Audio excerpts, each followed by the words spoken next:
Hi dears, welcome back to Ammu's word. It's me Saranya. അപ്പോൾ ഇന്ന് നമ്മൾ പറയാൻ പോകുന്നത് സ്റ്റിച്ചിങ്ങിലെ വളരെ ഇമ്പോർട്ടൻ്റ് ആയിട്ടുള്ള കുറച്ച് കാര്യങ്ങളാണ്. അപ്പോൾ സ്റ്റിച്ചിങ് പഠിക്കാൻ തുടങ്ങുന്നവർക്കും പഠിച്ചുകൊണ്ടിരിക്കുന്നവർക്കും അറിയാൻ പാടില്ലാത്തവർക്കും ഒക്കെ വളരെ യൂസ്ഫുൾ ആയിരിക്കും ഇത്. അപ്പോൾ നിങ്ങൾ നോട്ടായി എഴുതി വെക്കുകയാണെങ്കിൽ നിങ്ങൾക്ക് ഡൗട്ട് വരുന്ന സമയത്ത് എടുത്തു വെച്ച് നോക്കിയാൽ അതനുസരിച്ച് ചെയ്യാൻ കഴിയും. അങ്ങനെ ഒരുപാട് വലിയ കണക്കോ കാര്യങ്ങളോ ഒന്നും തന്നെയല്ല, വളരെ സിമ്പിളായിട്ടുള്ള കൊച്ചു കൊച്ചു കാര്യങ്ങളാണ് കേട്ടോ ഞാൻ പറയാൻ പോകുന്നത്. അപ്പോൾ നമുക്ക് നേരെ വീഡിയോയിലോട്ട് പോവാം. അപ്പോൾ നമുക്കതെങ്ങനെയാണെന്നുള്ളത് നോക്കാം. അപ്പോൾ ചെസ്റ്റ് സൈസ് ഞാനിവിടെ 32 സൈസുള്ള ഇതാണ് എക്സാമ്പിളായിട്ട് എടുത്തേക്കുന്നത്. അപ്പോൾ നമുക്ക് ഒരു സൈസ് എക്സാമ്പിൾ എന്നുള്ള മാത്രമാണ് കേട്ടോ ഞാൻ ഈ 32 എടുത്തത്. നമുക്കിപ്പോൾ ചെസ്റ്റ് സൈസ് മാത്രം തന്നിട്ട് നമുക്ക് ബാക്കി കാൽക്കുലേഷൻ ചെയ്യാൻ അറിയില്ല, അങ്ങനെ ഉള്ളവർക്ക് വേണ്ടിയിട്ടാണ് കേട്ടോ ഈ പലരും സ്റ്റിച്ച് ചെയ്യുന്നവരായിരിക്കും, പക്ഷേ അളവെടുത്ത് ചെയ്യുക എന്നുള്ളത് എല്ലാവർക്കും നല്ല ഡിഫിക്കൽട്ടായിട്ടുള്ളൊരു കാര്യമാണ്. അപ്പോൾ നമ്മുടെ സ്വന്തം അളവിലൊക്കെ നമ്മൾ സ്റ്റിച്ച് ചെയ്യും, പക്ഷേ മറ്റൊരാൾക്ക് തച്ചു കൊടുക്കുക എന്ന് പറയുമ്പോഴത്തേക്ക് നമുക്ക് എത്ര എടുക്കണം, എങ്ങനെ എടുക്കണം എന്നുള്ള ഒരു കൺഫ്യൂഷൻ എല്ലാവർക്കും ഉണ്ടാവും. അപ്പോൾ അങ്ങനെ ഉള്ളവർക്ക് വേണ്ടിയിട്ടാണ് കേട്ടോ ഈ ഒരു വീഡിയോ എന്ന് പറയുന്നത്. നമുക്ക് ചെസ്റ്റ് അളവ് വെച്ച് തന്നെ ബാക്കി അളവുകൾ കണ്ടുപിടിക്കാൻ പറ്റും. അപ്പോൾ ഞാനിവിടെ എടുത്ത ചെസ്റ്റ് എന്ന് പറയുന്നത് 32 അപ്പോൾ നമ്മളത് ചെയ്യുമ്പോഴത്തേക്കും ബൈ 4 ചെയ്യുമ്പോഴത്തേക്കും 8 ഇഞ്ചെന്ന് കിട്ടും. ഇനി നമുക്ക് നെക്ക് വിഡ്ത്താണ് ഫസ്റ്റ് കണ്ടുപിടിക്കുന്നത്. നെക്ക് വിഡ്ത്ത് എന്ന് പറയുന്നത് ചെസ്റ്റ് ബൈ 12 ചെയ്യുമ്പോഴത്തേക്കും നമുക്ക് നെക്ക് വിഡ്ത്ത് കിട്ടും.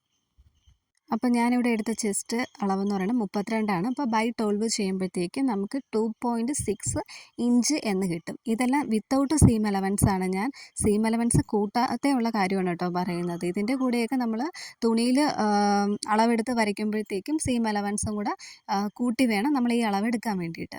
അപ്പോൾ ഞാനൊരു മനസ്സിലാവാൻ വേണ്ടിയിട്ട് ഒരു ചെറുതായിട്ടൊരു പിക്ചർ വരച്ചതാണ്. അപ്പോൾ അവിടെ മുകളിലത്തെ ആ ഭാഗമാണ് നമ്മൾ നെക്ക് വിഡ്ത്തായിട്ട് നമ്മളിവിടെ എടുക്കുന്നത്. ഇനി നമ്മൾ അടുത്ത കണ്ടുപിടിക്കുന്നത് നെക്ക് ഡെപ്ത് ആണ്. നെക്ക് ഡെപ്ത് എന്ന് വെച്ചാൽ എത്ര ഇറക്കം വേണം എന്നുള്ളതാണ്. ഇതെന്ന് പറയുന്നത് ചെസ്റ്റ് ബൈ 8 ചെയ്യണം. അപ്പോൾ 32/8 ചെയ്യുമ്പോഴത്തേക്ക് നമുക്ക് 4 ഇഞ്ച് എന്ന് കിട്ടും. ഇതെന്ന് പറയുന്നത് നമുക്ക് എത്ര വേണം എന്നുള്ള ഒരു ഏകദേശ ഇതാണ്.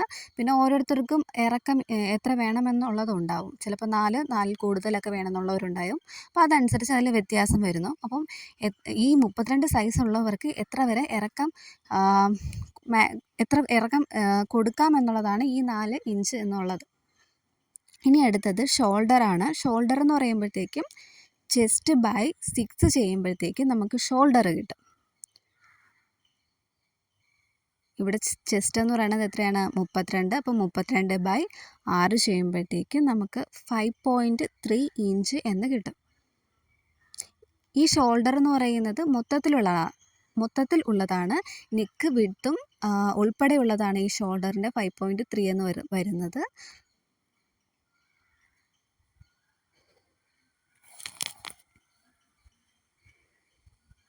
ഇനി അടുത്തത് ആം ഹോളാണ്.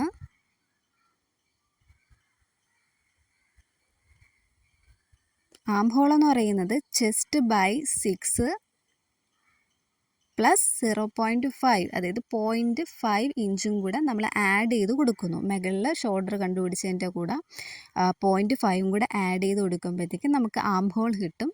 ആം ഹോൾ എന്ന് പറയുന്നത് 5.83 ആണ്. അപ്പോൾ നമുക്ക് 5.8 ഇഞ്ചായിട്ട് എടുക്കാം. ഷോൾഡറിൻ്റെ അവിടുന്ന് താഴോട്ടുള്ളതാണ് നമ്മുടെ ആം ഹോൾ എന്ന് പറയുന്നത്. അത് ഞാൻ പടത്തിൽ എവിടെയാണെന്നുള്ളത് കൊടുക്കാം. അപ്പോൾ ഈ പടത്തിലും കൂടെ കൊടുക്കുമ്പോൾ നിങ്ങൾക്ക് ഏകദേശം ഐഡിയ കിട്ടും ഇതെന്താണ് ആം ഹോൾ, എന്താണ് എവിടെ നിന്നാണ് വരുന്നത് എന്നുള്ള കാര്യങ്ങളൊക്കെ നിങ്ങൾക്ക് മനസ്സിലാവും.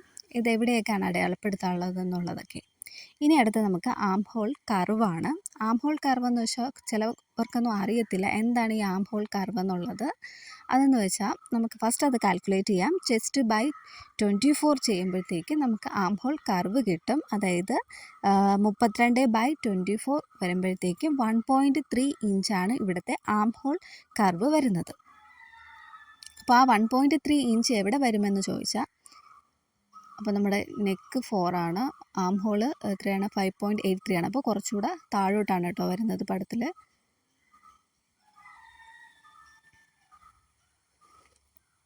അവിടെ നിന്നുള്ള ചെസ്റ്റ് എന്ന് പറയുന്നത് 8 ആണ്. മുന്നേ നമ്മൾ കണ്ടുപിടിച്ച് വെച്ചിട്ടുണ്ടായിരുന്നു. അപ്പോൾ ആ 8 ആണ് ഞാൻ അവിടെ അടയാളപ്പെടുത്തുന്നത്. ഇവിടെ നമ്മൾ ചെറിയൊരു ആം ഹോൾ എന്ന് പറയുമ്പോൾ ചെറിയൊരു കർവ് നമ്മൾ കൊടുക്കാറില്ല. ആ ഒരു കർവിൻ്റെ അവിടെ നിന്നുള്ള ആ ഒരു ലെന്താണ് എത്രയെന്ന് പറയുന്നത് ഈ 1.3. അതാണ് ഇവിടെ ആം ഹോൾ കർവ് എന്ന് പറയുന്നത് ഉദ്ദേശിക്കുന്നത്. നിങ്ങൾക്ക് ഇത്ര മനസ്സിലായെന്ന് ഞാൻ വിചാരിക്കുന്നു. അപ്പോൾ എന്തെങ്കിലും ഡൗട്ട് ഉണ്ടെങ്കിൽ നിങ്ങൾക്ക് കമൻറ്റിൽ ചോദിക്കാം. അടുത്തതെന്ന് പറയുന്നത് വേസ്റ്റാണ്. വേസ്റ്റ് എന്ന് പറയുന്നത് ചെസ്റ്റ് -3 ഇഞ്ച്. ചെസ്റ്റിൽ നിന്ന് 3 ഇഞ്ച് കുറയ്ക്കുമ്പോഴത്തേക്ക് നമുക്ക് എന്ത് കിട്ടും? വേസ്റ്റ് കിട്ടും. അപ്പോൾ ഇവിടുത്തെ ചെസ്റ്റ് എത്രയാണ്? 32. അപ്പോൾ 32 - 3 ചെയ്യുമ്പോഴത്തേക്കും 29 എന്ന് കിട്ടും. അപ്പോൾ നമ്മളത് തുണിയിൽ അടയാളപ്പെടുത്തുമ്പോൾ 29/4 4ആയിട്ടല്ലേ മടക്കുന്നത്. അപ്പോൾ by4 ഇട്ട് ചെയ്യുമ്പോഴത്തേക്കും 7.25 എന്ന് കിട്ടും. ഇതാണ് നമ്മുടെ വേസ്റ്റ് എന്ന് പറയുന്നത്. അപ്പോൾ നമ്മൾ ഒരു ചെസ്റ്റിൻ്റെ അളവ് വെച്ചാണ് ഇത്രയും അളവും കണ്ടുപിടിച്ചത്. അപ്പോൾ ഇനിയും നമുക്ക് കണ്ടുപിടിക്കാൻ കഴിയും വേറെ ഓരോ അളവുകൾ. അപ്പോൾ അത് ഞാൻ അടുത്ത വീഡിയോയിൽ ചെയ്യാം. ഇത് എത്രത്തോളം നിങ്ങൾക്ക് മനസ്സിലായെന്ന് എനിക്കറിയില്ല. അപ്പോൾ നിങ്ങളത് കമൻറ്റിലൂടെ ഒന്ന് രേഖപ്പെടുത്തണം. മനസ്സിലായെങ്കിൽ മനസ്സിലായെന്നും ഇല്ല എങ്കിൽ ഇല്ല എന്ന് തന്നെ രേഖപ്പെടുത്താം. അപ്പോൾ നിങ്ങൾ ആദ്യമായിട്ടാണ് എൻ്റെ ചാനൽ കാണുന്നതെങ്കിൽ ഒന്ന് സബ്സ്ക്രൈബ് ചെയ്യാൻ മറക്കല്ലേ. അതോടൊപ്പം തന്നെ ബെല്ലൈക്കനും ഇനേബിൾ ചെയ്താൽ മാത്രമേ ഞാൻ ഇടുന്ന വീഡിയോയുടെ നോട്ടിഫിക്കേഷൻ നിങ്ങൾക്ക് വരത്തുള്ളൂ.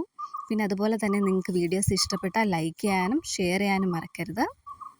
അപ്പോൾ ഇതൊന്നും കൂടെ ഞാനൊന്ന് പറഞ്ഞു തരാം. ഞാൻ അവിടെ ആ ഒരു നെക്കിൻ്റെത് ബോക്സ് ചെയ്ത് വരച്ചതാണ് കേട്ടോ അത് കാണിക്കുന്നത്. അപ്പോൾ ഇന്നത്തെ വീഡിയോ ഇത്രയേ ഉള്ളൂ. അടുത്തൊരു വീഡിയോയും വരുന്നവരേക്കും ബൈ ബൈ.